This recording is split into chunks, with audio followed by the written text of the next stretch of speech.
IFM News. IFM News. IFM News. Lokal.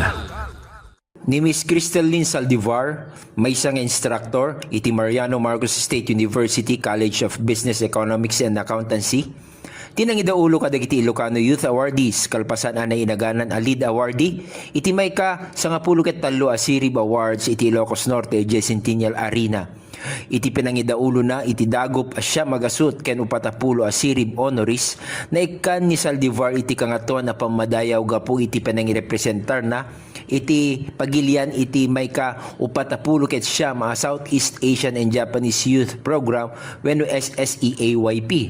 Nakikadwa ni Saldivar iti 10 ket innempay a Filipino youth iti nakadakamat a programa tapno agbiyahe iti kabuklan iti Japan, Singapore ken Thailand. Kadwa na dagiti pada ng ASEAN ken Japanese youth.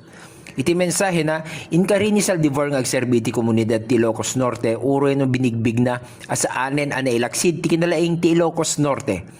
Ti SSEAYP ket tinawen ang International Youth Exchange Program nga iorganisaren ti Cabinet Office of Japan ang makitindulong kadagiti gobyerno dagiti pagilian ti ASEAN.